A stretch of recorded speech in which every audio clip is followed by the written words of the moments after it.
Hey everyone, welcome back to our channel. If you're new here, please subscribe. I'd really love that. If you're returning, how are you today?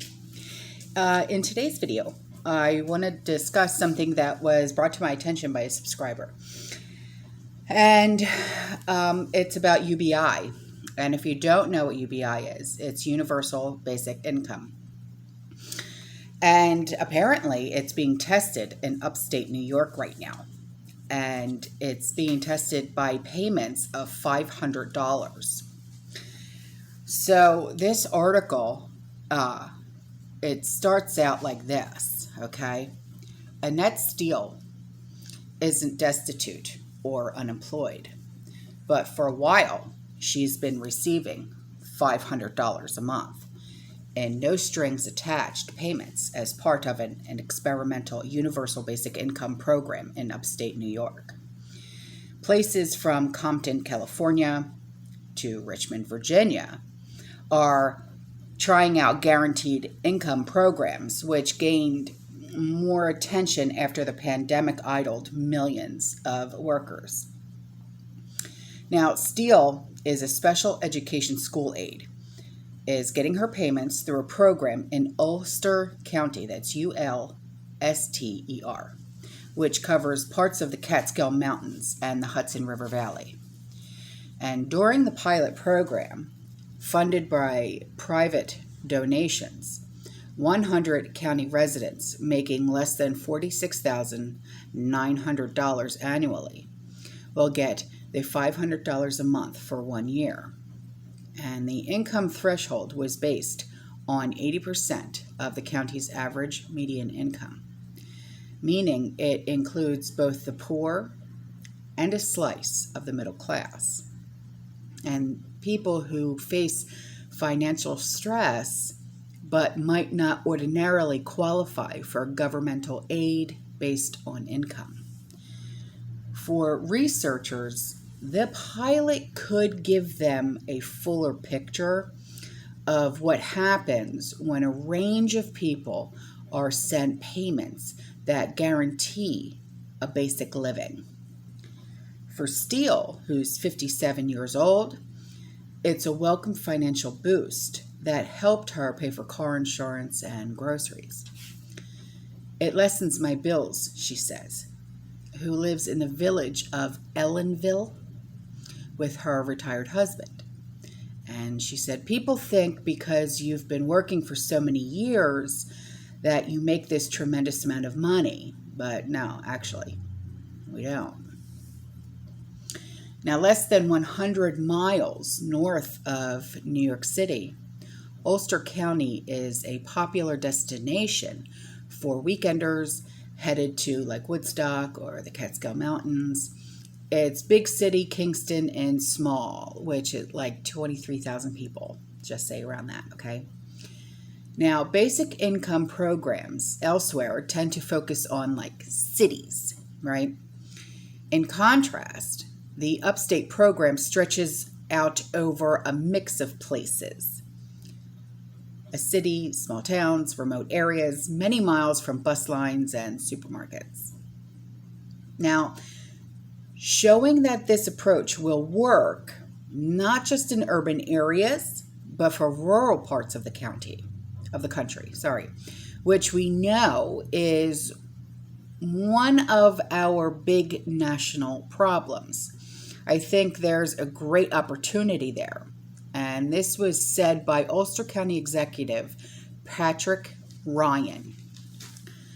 Now, Ryan saw cash payments as a way to help local families struggling to get ahead or even just get by as the pandemic ebbs. Many people in the county were already stretched thin by housing costs before the pandemic, when a large influx of New York City residents led to skyrocketing real estate prices. And the first payments were made in mid-May.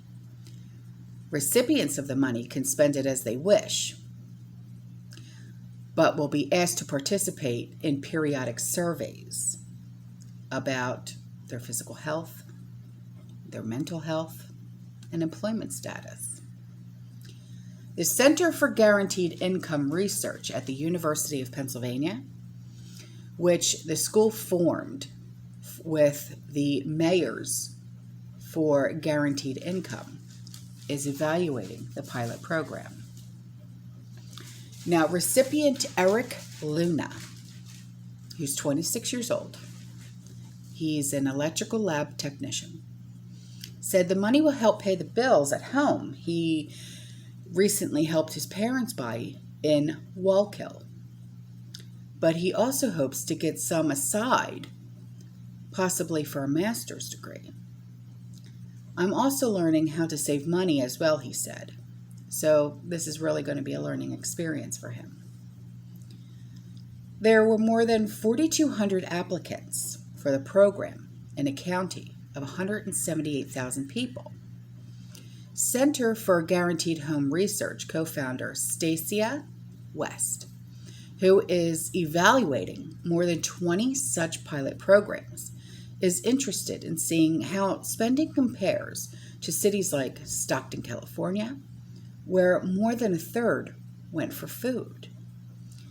Knowing what we know about barriers to employment, especially in rural areas, we may see more money going to transportation than we've ever seen before in any other experiment. And this is what that Stacia West said. She's also a professor at the University of Tennessee College of Social Work. But it remains to be seen, she also said. Now, proponents of guaranteed incomes say recipients can decide how to spend the money the best, be it food, job searches, or to replace a refrigerator. The money can complement the existing social safety net, they say, or can be used as an emergency response when the economy starts tanking. The end goal for a number of advocates is a universal basic income, or UBI, which would distribute cash payments programs for all adults. The UBI idea helped fuel a stronger than expected Democratic presidential primary run last year by Andrew Yang, who proposed $1,000 a month for every American adult.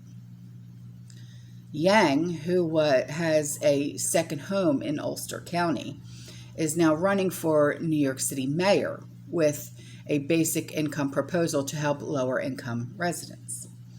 Officials say Yang hasn't been involved in Ulster's program, but that the nonprofit he founded, Humanity Forward, was helpful in sharing experiences on starting a UBI pilot. Now, critics of cash transfer programs worry about their effectiveness and cost compared to aid programs that transfer funds for food, shelter, or for helping raise children. Drake University economics professor Heath Henderson is concerned the programs miss needier people, less likely to apply, including those without homes. While there are times people might benefit from a cash infusion, the money is unlikely to address the structural issues holding people back, like inadequate health care and schools, he said. If we keep thinking about remedying poverty in terms of just throwing cash at people, you're not thinking about the structures that kind of reproduce poverty in the first place. And you're not really solving the problem at all, Henderson said. So, I've spoken about UBI in the past, and so has TRISH.